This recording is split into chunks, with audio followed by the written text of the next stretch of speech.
안녕하십니까. 충북대학교 화교공학과 전공의 김동이라고 합니다. 반갑습니다. 네, 제가 말씀드릴 내용은 밀도 모함수 이론이라고 하는 제일원리 계산 방법을 활용해서 수소의 탈착화 그리고 술소를 재저장할 수 있는 가역적 반응 메커니즘에 대해서 설명을 드리도록 하겠습니다. 자, 연구 결과는 세 가지를 크게 말씀드릴 건데, 이 DFT 모델을 모사한 방법, 개발한 방법과 그리고 이 개발한 DFT 모델 방법에서 탈수소와 그리고 수소와의 가역적 반응 경로를 분석을 했습니다. 그리고 탈수소와 그리고 수소와 반응에서 반응이 효율성이 좋은 그 이유에 대해서 전자구도적인 해석을 같이 수행을 했습니다. 자, 오늘 말씀드릴 주제는 수소, 즉 화학적 수소 저장에 대한 관련 내용이 되겠습니다. 화학적 수소 저장을 하기 위해서 보시는 것처럼 작은 화학적 분자가 유기물이든 무기물이든 존재를 합니다.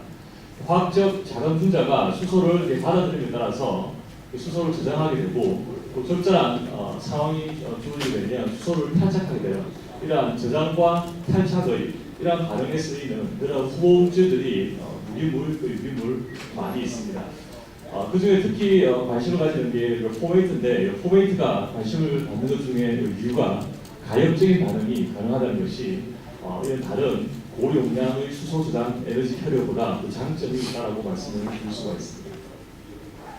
포메이트는 보시게 되면 다른 고용량 수소 저장 밀도를 가진 물질, 소디움 보로하이드라든지 이런 물질들은 수소를 탈착하는 데는 굉장히 좋은 효과를 내지만 반대로 이 탈착한 수소를 다시 재연료화시키기 위해서는 리제너레이션 시킬 때는 재생의 어려움이 있기 때문에 즉 수소를 재저장하기 어렵다는 그런 문제점이 있습니다. 또 이런 포메이트와 유사한 다른 화학적 저장 분자가 포믹 애시드, 계비산이 있겠는데 그 계비산 같은 경우는 포메이트보다 수소가 더 많기 때문에 그 수소를 저장하고 방수하는 능력이 더 뛰어나지만 그 계비산에 비해서 포메이트가 더 좋은 효율을 가진 것은 가역 반응이기 때문입니다. 특히 연료전지 기술에서 장점이 부각되는데 그 이유가 포믹 애시드 같은 경우는 CO가 일산화탄소가 발생해서 연료전지를 피독시키는 그런 현상이 있는 반면에 또 포메이트는 그런 현상이 없습니다. 여기는 마이너스 음료를 나타내고 있습니다. 그리고 또 이러한 구조적인 물질에서 특히 탄소 CC에서 헤테로 원자를 토핑함에 따라서 효율이 증가되는 그런 원리를 해석을 하고자 합니다. 저희들이 같은 팀에서 최종 목표는 정치형 수소 저장 물질을 개발하는 건데, 제가 만든 연구는 제일원리 계산을 활용해서 가역적인 수소와 그리고 탈수소와 반응을 나타낼 수 있는 저리금속 촉매의 반응 메커니즘을 규명하는 겁니다. 1차적으로는 실험적으로 효율이 좋은 그 물질들을 실험팀에서 실험을 하고 저희들이 왜 그렇게 되는지에 대한 반응 메커니즘 해석을 합니다. 반응 메커니즘을 해석하는 것이 끝나는 것이 아니라 반응 메커니즘 해석하는 이유의 근본적인 목적 중 하나가 새로운 물질을 탐구할 때 우리가 찾아낸 그런 원리를 적용하기 위해서 이런 분석을 한다고 할 수가 있습니다. 자, 그러한 내용들 중에서 포메이트를 기반으로 해서 그래핀을 스포팅하고 이런 팔라디움을 전금속 촉매로 하는 이런 구조를 형성하고 탈수소와 그리고 수소와 반응 결과를 분석했습니다. 자, 이 계미산과 이 포메이트는 보시게 되면 구조가 비슷합니다. 이 계미산은 포믹 애시드는 포메이트 옆에다가 H가 붙는 형태고, 포메이트는 여부 형태로 들어가는데 음이온을 가지고 있습니다. 그래서 저희들이 DFT 계산이든 어떤 계산이든 이런 양자역학 밀도 무함수 이론 계산할 때 이 시스템과 이 시스템을 계산적으로 구분할 수가 없습니다. 왜냐하면 이 시스템이 포믹 애시드가 한번 분해되면 첫 번째가 H가 떨어져 나가게 되면 이 분자 또한 포메이트 형태이기 때문에 여기 나와 있는 이런 포메이트 형태랑 음이온을 가진 그런 포메이트 형태를 구분할 수가 없습니다. 그래서 지금 DFT 모델링을 하기 위해서는 첫 번째가 기존에 있던 이러한 포믹 애시드에서 나온 이런 포메이트 형태와 이런 포메이트 이온을 가진 음이온의 전하의 효과를 고려하는 DFT의 구조를 개발하는 게 저희 첫 번째 단계일 수가 있습니다. 계산적인 방법은 밀도 보관 수요를 활용합니다. 우리가 슈로딩거 이퀘이션에서 방정식을 파동함수와 에너지를 풀어내는데 파동함수를 푸는 것이 아니라 전자 밀도로서 에너지를 나타내는 게 밀도 보관 수요이죠. 그리고 바셀이라고 하는 상용 소프트웨어를 사용하고 우리가 DFT 에너지에서 프리 에너지를 다 계산하지 않고 제로 포인트 에너지만 보정해서 토탈 에너지를 결정했습니다. 엔트로피 텀이 작고 그리고 온도가 상온이기 때문에 엔트로피 텀을 굳이 하지 않고 이렇게 제로 포인트 에너지가 보정된 DFT 에너지로서 모든 데이터를 나타내고 있습니다. 시스템을 우리가 보통 DFT 계산을 할 때 이렇게 원사이드 시스템을 하나만 사용합니다. 우리 DFT 계산을 원자가 한 200개, 300개 이상 굉장히 큰 시스템을 효율적으로 진행할 수가 없습니다. 그렇기 때문에 최소한의 작은 사이즈를 만들려고 노력을 하는데 그래서 그런 일환으로 우리가 보통 이렇게 원사이드 시스템을 만들지만 그렇게 만들게 되면 우리가 전자를 추가했을 때 그 전자가 큰 시스템, 이 큰 시스템에 전자가 추가되면 포메이트라는 것은 분자 하나에 전자 하나가 딱 있는 거지만 그 환경을 오사를 할 수가 없습니다. 그렇기 때문에 우리가 이 전체 시스템에 전자를 한 개 넣게 되면 전자가 전체적으로 확 분산이 됩니다. 그 분산되는 효과를 최소화하기 위해서 이런 더블 사이드 형태로 시스템을 구성을 하면 1차적으로 다이폴 모먼트는 위와 아래가 대칭이 이루어지지 않을 때 생기는 현상인데 그런 현상을 방지할 수뿐만 아니라 또 그나마 전자를 나타낼 수 있는 효과를 나타낼 수가 있습니다. 그 증거가 어떤 거냐면 자, 어떤 시스템이 있을 때 시스템에서 이렇게 원사이드 시스템만 있을 때 우리 전자를 하나 추가하면 그리고 전자가 어디에 분포해 있는지를 우리가 이렇게 계산을 해보면 보시는 것처럼 이렇게 바닥에 거의 한 70% 대부분 다 깔려 있습니다. 이 당연한 것이 우리는 이쪽이 반응이 일어나는 표면으로 보고 있는데 모델링 시스템에서는 여기가 앞인지 구분이 없는 거죠. 그래서 전자가 원자가 많이 모여있는 이쪽으로 집결을 하게 되는 거죠. 그렇지만 투사이드로 하게 되면 보시게 되면 우리가 지금 반응을 일으키는 이 표면 부분 쪽으로 전자가 그나마 좀 많이 이렇게 몰려 있음을 알 수가 있습니다. 이렇게 해서 약 보게 되면 이 투사이드 모델을 활용하지 않았을 때와 했을 때 약 한 3배 정도의 다른 효과를 나타낼 수가 있습니다. 이런 모델을 형성을 하고 1차적으로 이제 탈수소 반응의 경로를 분석을 합니다. 자, 여기서 한 번 더 강조를 드리고 싶은 내용은 포믹 애시드와 포메이트의 차이점은 분자가 비슷하게 생겼지만 반응 경로는 완전히 다릅니다. 실험적으로도 그렇고 계산으로도 신기하게 나타난 결과인데요. 요 포믹 애시드 같은 경우는 분해되면 단계가 굉장히 많이 있는데 최종적으로 요 이산화탄소랑 수소가스가 발생되는 거죠. 근데 요 포믹 애시드의 부반응이 뭐냐면 요 CO랑 또 다른 중간 생성물이 생성되게 됩니다. 그래서 포메이트 같은 경우는 색깔을 다르게 구분해놨는데 포메이트의 음이온과 그리고 물에 있는 둘 중의 한 개의 H가 합해서 수소가 형성이 됩니다.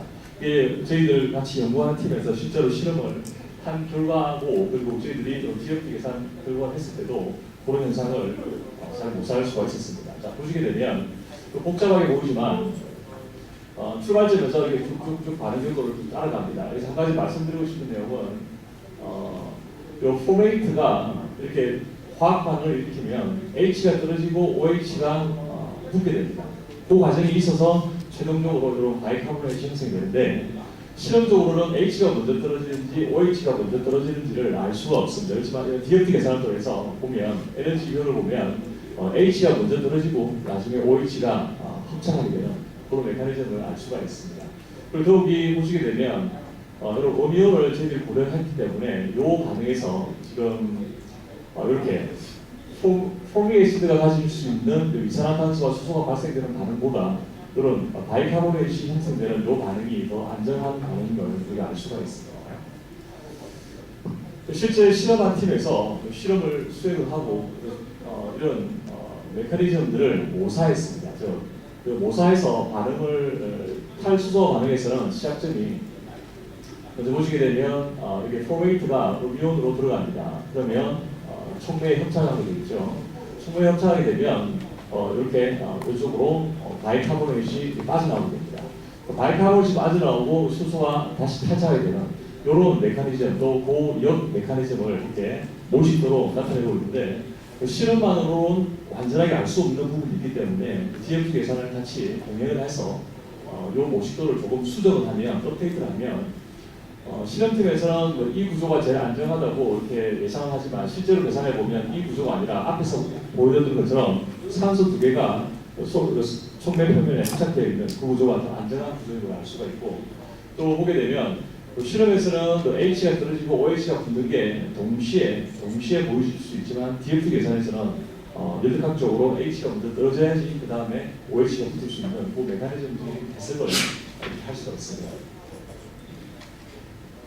이거 그래프가 상당히 복잡한데 앞에서 보여드렸던 그래프와 동일한 내용입니다. 단, 요 그래프는 앞에서 보여드렸고 요 그래프에서 기초해서 지금 그래핀, 서포팅 물질로 들어있는 그래핀의 질소를 1개, 2개, 3개를 첨가시켰습니다. 헤테로아tom을 도핑함에 따라서 탄소가 가지고 있는 물리화학적인 특성이 바뀌게 되죠. 그런 효과가 팔라디움에 전달되고 팔라디움이 가지고 있는 촉매가 또 탈수소와 그리고 수소와 반응에 어떤 영향을 미치는지를 보는 그래프가 되겠습니다. 반응 과정은 동일한데 비교해 보셔야 될 게 지금 보시게 되면 반응 전체 과정에서 탈수소와 수소가 떨어지는 요 반응이 제일 반응 제한 단계가 되겠죠. 그래서 그것만 비교해 보면 N이 2개일 때 제일 활성이 좋은 걸 알 수 있습니다. 다른 말로 H를 탈착시키는데 에너지가 제일 적게 소모가 된다는 겁니다. 그러면 우리가 N이 도핑되면 좋은 효과가 난다는 것은 알고 있는데 N을 무작정 굉장히 많이 도핑하면 좋을까라는 그런 의문이 생기는 거죠. 그래서 굉장히 작은 시스템이지만 비록 1개, 2개, 3개 N이 증가함에 따라서 N이 굉장히 많다 하더라도 보시는 것처럼 활성화 에너지가 계속적으로 낮아지는 게 아니더라는 거죠. 이게 N의 함량이 적절한 함량이 필요하다는 그런 결론을 얻게 되고 왜 그런지를 그 인자를 찾아보려고 합니다. 또 한 가지 더는 반응이 왼쪽에서 오른쪽으로 진행이 되면 이건 탈수소 반응입니다. 그러면 그 역반응은 이쪽에서 반대로 반응이 진행될 것 같지만 그렇지 않다는 겁니다. 왔던 반응을 그대로 같은 길로 따라가는 게 아니라 즉 탈수소화된 그 바이카보네이트이 역으로 들어가게 되면 바이카보네이트이 다른 경로를 따라서 수소화 반응을 한다는 겁니다. 지금 두 가지 반응을 같이 분석을 했습니다. 자, 그러면 요 앞에 나와 있던 요 활성화 에너지, 즉 반응 제약 단계의 수소 탈착 단계, 그 단계가 제일 에너지가 가장 많이 요구된 단계인데, 그 수소가 탈착된다는 것은 요 수소가 강하게 흡착될 경우에 흡착은 좋지만 탈착이 어렵겠죠. 그렇기 때문에 그 수소 원자가 흡착되는 강도와 그리고 이런 활성화 에너지 반응 제한 단계의 에너지 벽의 차이가 보면 역으로 상관관계를 다시 알 수가 있습니다. 즉, 이 반응 제약 단계의 에너지가 낮으면 낮을수록 다른 말로 하면 흡착 강도가 크다는 겁니다. 그래서 이런 간단한 인자를 찾아내는 게 연구의 목적 중 하나인데 수소 원자가 얼마만큼 강하게 흡착되느냐 그 인자를 첫 번째로 말씀을 드립니다. 두 번째 반응은 보시는 것처럼 아까 말씀드린 것처럼 탈수소화가 되었다고 해서 그 반응 그대로 역 반응이 일어나는 것이 아니라 대략 봐도 모양이 다르죠. 이렇게 수소화 반응은 이런 다른 반응을 거친다는 겁니다. 근데 여기서도 반응 제한 단계가 이쪽으로 보시면 잘 안 보이는데 그 스텝이 이쪽은 탈수소화 그리고 수소화 이렇게 가는 겁니다. 2번에서 3번으로 이 반응을 자세히 보시게 되면 이 반응은 이 바이카보네이트이 존재를 하고 여기 자세히 보면 수소가 안에 있습니다. 수소 원자는 우리가 집어넣어서 수소가 되겠죠. 그 수소가 표면에 흡착되어 있고 또 바이카보네이트이 CO2와 물로 바뀌게 됩니다. 이때 여기 있는 OH가 떨어지고 또 여기 있는 H가 떨어져서 물이 된다는 겁니다. 그 두 개의 에너지를 합한 게 이 반응 제한 단계인데 이 OH가 떨어지는 흡착 강도랑 그리고 H가 표면에 붙어 있는 흡착 강도를 비교해 보니까 그 수소가 탈착될 때 에너지가 더 크다는 겁니다. 그래서 저희들이 지금 내린 결론은 탈수소화 반응과 그리고 그 역반응인 수소화 반응에서 중요한 인자가 수소 원자의 바인딩 에너지의 크기라는 겁니다. 그게 이런 메커니즘을 찾아내면 우리가 이런 굉장히 단순한 디스크립터 하나를 가지고 굉장히 많은 물질을 스크린하기 위해서 이런 디스크립터의 간단한 인자를 찾아내는 게 목적이기 때문에 이런 수소의 흡착 강도를 제한을 드립니다. 이렇게 많은 경우를 분석하고 나서 이제 그러면 저희들 궁금한 것은 왜 적절한 N이 있을 때 효율이 더 좋은지, 또 그런 적절한 N의 함량을 나타낼 수 있는 다른 지표가 뭐가 있을지 그런 것들을 분석을 합니다. 그래서 우리가 가장 잘 알려진 게 디밴드 센터 이론과 그리고 스핀 덴시티, 차르지 덴시티, 테레비 레벨에서의 전자밀도 그런 것들이 있는데 그런 것들이 하나가 주요하게 작용해서 다문화하게 전체를 컨트롤하는 게 아니라 세 가지가 적절한 배합이 일어난다는 것을 알 수가 있었습니다. 자, 그래서 이런 전자구조 분석을 쭉 다 하면 이쪽은 우리가 잘 알고 있는 디밴드 센터 이론. 디밴드 센터 이론이 간단하게 요약을 드리면 이쪽에 있으면 테레비 레벨 쪽 오른쪽으로 디밴드 센터가 점점 더 이동을 하게 되면 우리가 이쪽에 밸런스 밴드에 있는 안티마디오 오비탈이 채워져 있다가 비워지게 됨에 따라서 반딩이 더 강하게 일어날 수가 있다는 이론인데 디밴드 센터 이론이 모든 촉매에 다 적용되는 게 아니라 가장 잘 맞는 것은 정해진 시스템 내에서 동일한 증가가 있을 때 그때 우리가 디밴드 센터를 활용하면 잘 맞습니다. 예를 들어서 스트레인을 해서 컨테이너 스트레인이라든지 텐설 스트레인을 했을 때는 잘 맞습니다. 그렇지만 다른 종류의 원소가 도핑되거나 했을 때는 잘 맞지가 않습니다. 그럼에도 불구하고 또 디밴드 센터가 어느 정도 역할을 하고 있음을 알 수가 있습니다. 결과를 봤을 때.